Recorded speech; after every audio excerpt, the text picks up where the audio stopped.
RRB, l'invité du matin. Bonjour Gilles Ménage. Bonjour Nicolas Legrand. Vous recevez ce matin le procureur de la République. Yves Dupas, bonjour. Bonjour Gilles, bonjour à tous les auditeurs. Et merci d'avoir accepté notre invitation ce matin. Monsieur le procureur, la Cour de cassation a rendu récemment un arrêt qui peut permettre, dans certains cas, aux personnes placées en détention de saisir un juge d'une demande de remise en liberté au motif que leurs conditions de détention seraient, je cite, indignes. Une décision qui a provoqué un certain nombre d'interrogations en Nouvelle-Calédonie, où on sait que le camp Est a été plusieurs fois épinglé, entre guillemets, pour ses conditions de détention. Alors cet arrêt, il change quoi exactement et pour qui ? Alors c'est une décision importante, mais qui n'est pas surprenante de la part de la Cour de cassation dans son arrêt du 8 juillet 2020, qui donne un nouveau droit à l'ensemble des personnes prévenues. Donc qui sont en détention provisoire, d'exercer un recours préventif en visant des conditions de détention qui seraient indignes et qui conduisent à un traitement inhumain ou dégradant. Pour autant, il faut préciser, repréciser pour les auditeurs qui nous écoutent que cet arrêt concerne les gens placés en détention provisoire, c'est-à-dire dans l'attente de leur jugement, et on peut donc pas craindre une sorte de libération massive de prisonniers. Alors, c'est un recours qui est encadré, qui suppose que la personne requérante fasse valoir une situation personnelle, actuelle, précise par rapport à ces conditions de détention indignes, et donc cela suppose une procédure judiciaire. La nouveauté, c'est que dans le débat judiciaire en matière de détention provisoire s'intègre la question des conditions de détention éventuellement indignes. Et c'est une évolution qui est normale. La Cour de cassation s'est inspirée du système juridique français qui intègre la Convention européenne des droits de l'homme. La Cour de cassation a pris acte aussi de cette décision de la Cour européenne des droits de l'homme du 30 janvier 2020 qui a condamné la France. Parce que dans le système juridique français, ce recours préventif sur les conditions de détention indignes n'était pas prévu. Alors, à la suite de cet arrêt de la Cour de cassation, il y a eu une visite qui a été organisée des chefs de cour directement à l'établissement pénitentiaire.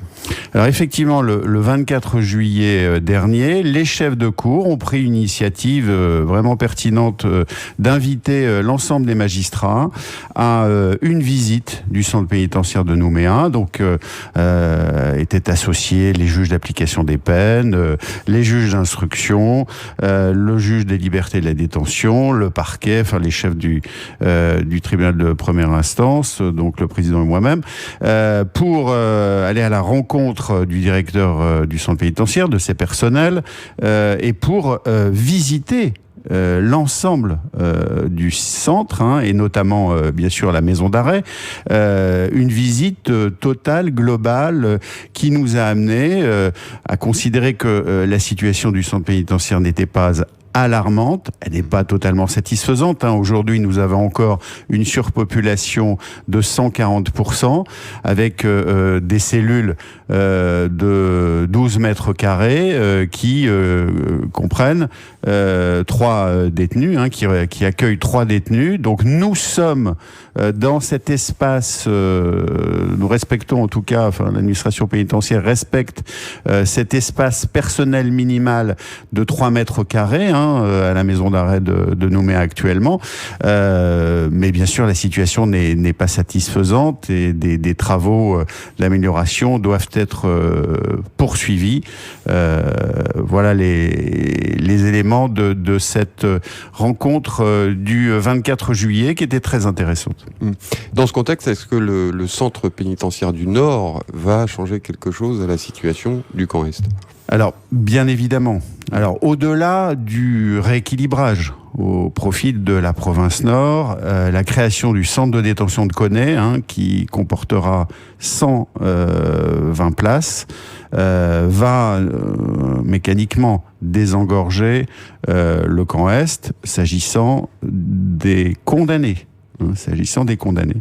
Donc, il sera possible pour ces condamnés de se rapprocher de leur famille en étant affectés donc au centre de détention de Koné, d'y bénéficier d'un certain nombre d'activités, de formations, de professionnelles. Donc, ce sont des éléments positifs qui vont jouer mécaniquement sur la situation du camp Est. Mais il reviendra quand même à l'administration pénitentiaire de redéfinir la prise en charge des prévenus au sein de cette maison d'arrêt pour résorber cette surpopulation, en tout cas pour la traiter différemment.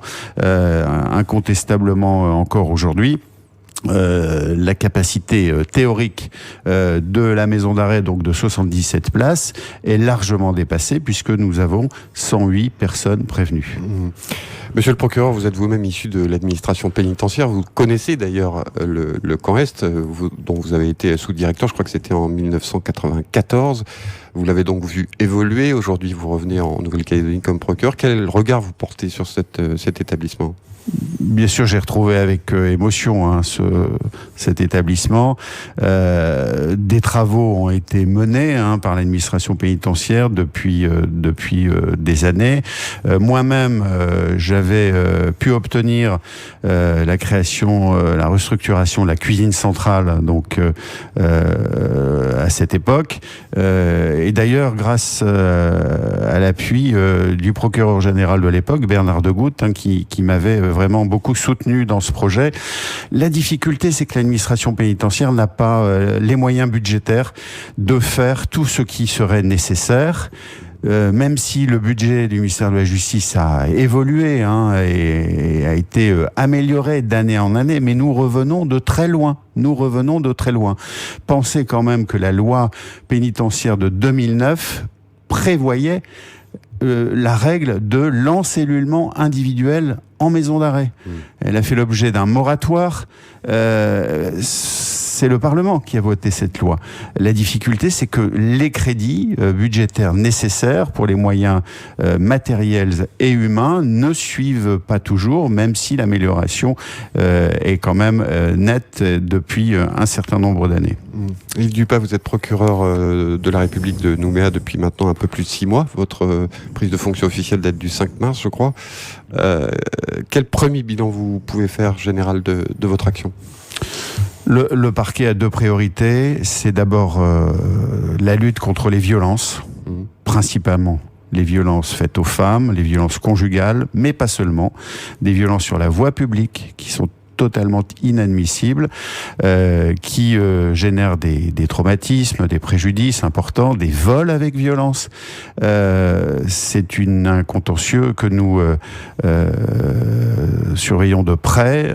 Nous sommes vigilants et nous n'hésitons pas, bien sûr, à mettre en œuvre des procédures de déferrement à l'issue des gardes à vue sur ce type de phénomène. Il n'y a pas de criminalité sur ce territoire, mais il y a des formes de délinquance qui viennent gravement saper la sécurité quotidienne des Calédoniens. L'autre objectif majeur, c'est la délinquance des mineurs. Il faut la réduire, il faut travailler en amont, d'où ce dispositif concernant les mineurs en errance, travailler en amont pour éviter qu'un certain nombre de jeunes mineurs, dès 12 ans, 13 ans, ne basculent dans la délinquance en assistant, en accompagnant les familles dans la prise en charge éducative de ces jeunes. Ce sont vraiment 2 priorités. Nous y attelons avec l'ensemble des parquetiers, l'ensemble de mon équipe, des fonctionnaires, et la tâche est lourde. L'activité pénale est intense sur ce territoire. Yves Dupas, procureur de la République de Nouméa, merci d'avoir accepté notre invitation ce matin. Merci à vous.